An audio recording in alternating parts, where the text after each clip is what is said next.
Alright, fellas, what's going on? So, last update video for the night. This time it is on the big daddy of all of Cold Steel's current walking stick line. Well, this one really falls more under a hiking staff, but nonetheless, for all walking aids, this one is the big brother, the big daddy of them all. 4 feet 11 inches. And before people ask, yes, I am in fact short. I'm about like 5'4" or so. So, you know, before you start giving me grief about my height and start making little Hobbit and Gandalf references, let me just go ahead and spare you the trouble. Yes, I am short. There. So, anyways, moving forward. This stick is one of the most often used sticks that I use. Anytime, it really just depends on where I'm walking. Uh, for, I guess, an urban setting, I might use the urban setting, public places, whatever you want to call it. Um, I might use the regular sized canes, but when I have to go through grass, dirt, mud, stuff like that. When I have to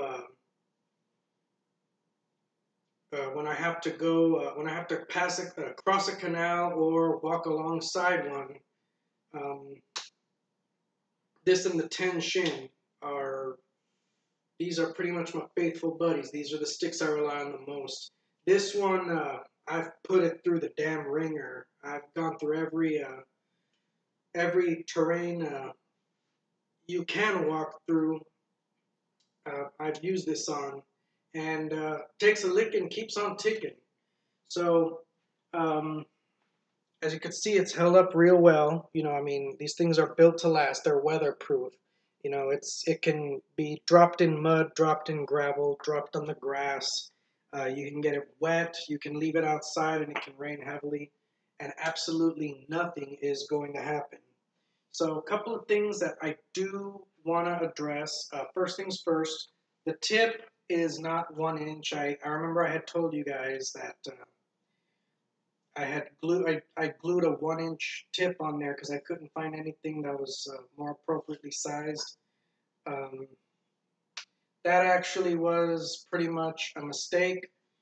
Um, I think that maybe because of the weather and the frequent use, the thing started to split. Uh, not split, but it kind of started to warp on the bottom. I can't really explain it.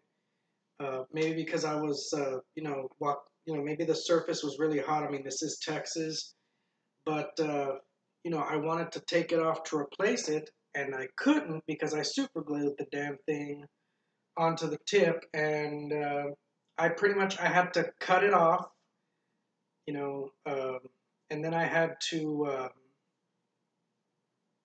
to use acetone to get rid of all the residue because I use super glue. I had to use acetone to take it all off. I went ahead and I replaced the tip with a 7/8 tip.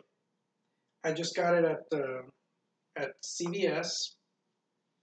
Um, I had gone to Walgreens a few times and Walmart. They didn't have them. CVS had them, so I guess that's cool.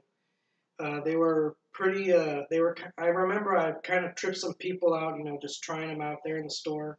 But I mean, you know, hey, how am I supposed to know it'll fit if I don't try it on first? So that's really important. It's there. Do not use 1 inch is not.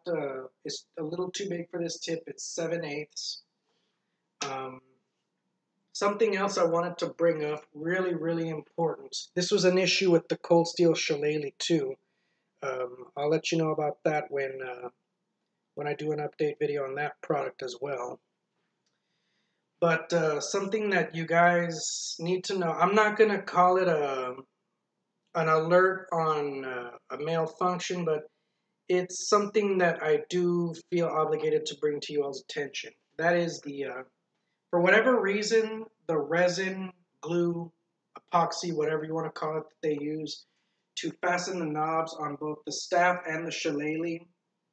It's just not very good. After a while, you'll be able to easily, take it off. Um, so I kind of freaked out with it at first, and I used super glue on both. It's got like a round not like a hole, but like a little depression, and then it's got two smaller holes that are drilled into the stick.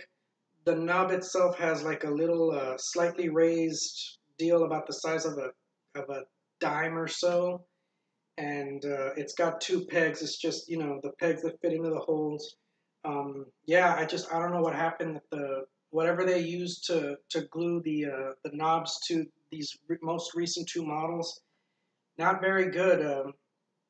I don't know what's going. I mean, obviously, cold steel makes very durable products, but anything that has to be glued together, whatever they're using, quite frankly, ain't cutting it. So, cold steel, if you're watching this, you might want to, look into that, I guess. So that's something you might want to. It'll feel pretty well fastened on there at first, but I don't know. Just after a few weeks, just that resin is just gonna lose its effectiveness, and you'll be able to literally just pull these right off. So that's something you might want to. I've already resolved the issue. I put super glue on there. It wasn't too big of a deal. In fact, I remember at the time it happened, I actually had, in fact, been on the fence as to whether or not to have done a video about it. But I mean, to be fair, it doesn't affect the function of the stick, though it did affect the aesthetic, and it's relatively, it's relatively fixable, which is why I didn't want to, make it out to be a big deal. So either way, I mean, I do still think it's only fair that you guys know about that. So yeah, it's an overall great stick. Really is. Just for the record, I know I've done some practicality videos to discuss its potential as a self-defense weapon. Um, I think I might have brought up how the only way that this stick will be wieldy is if you file down all of these nubs. Let me get up here real quick. I mean, these are just. I know a lot of people have said that these are good to trap weapons if someone's swinging something at you, but at the same time, that's pointless if you can't hold the damn thing right. I mean, if you uh, you're not going to be able to really be that comfortable in holding it right due to these nubs. And if you just randomly grab wherever and block a strike, if one of these nubs is pressing against your hand and you're hit hard enough, it's going to hurt like a bitch. So um, I think somewhere down the line, right now, I'm still unemployed at the moment. But when I do get a job, I am actually going to get a second stick uh, solely to do that, to file down all the nubs. I'm also going to get some, I'm going to repurchase two cold steel scrim sticks, and I'm going to try and get those down to just 2 footers. Um, no, wait, well, maybe about like 26 inch. I don't know if you've gotten a good look at them, but they're divided up into little sections. If you cut off the last section with like this little smaller tip, you take off about 8 inches. It's just over 2 feet. It's like about 26 inches. Those sticks are awesome, but they're a little too long and therefore a little too unwieldy, at least for me. I'm not a really big guy. I would prefer a more compact weapon, something that's lighter and easier to wield. So I'm going to do that, and I may, in fact, I may actually purchase a few of United Cutlery sticks. Obviously, for the record, I'm not going to bother with their sword canes. You know, I don't know. They look like something that looks really nice, but wouldn't hold up in a real self-defense situation. And quite frankly, they're a little too expensive. When I purchase something that's supposed to be a self-defense as well as mobility aid, I expect it to actually function as a self-defense weapon. I just get a funny feeling that those wouldn't hold up in a situation like that. But I am gonna get their crook handled cane, and I'm also gonna get their survival staff. I've heard that they're made out of polypropylene, just like cold steel. Um, so who knows? I mean, to be fair, Cold Steel doesn't exactly have a monopoly on the use of polypropylene for a walking stick, and you know, obviously, all companies, any company could in fact make a polypropylene walking stick, unless Cold Steel has patents on their actual designs. Even then, like the knob carry, the Irish Blackthorn, stuff like that. I mean, those are, those are based off of actual authentic sticks that were made out of wood. So, yeah, United Cutlery seems to be, I guess, trying to compete with Cold Steel. So I'm gonna buy those other two polypropylene canes of theirs and see if they hold up just as well. Um, once again, that'll be when I do get a job and I get another steady paycheck.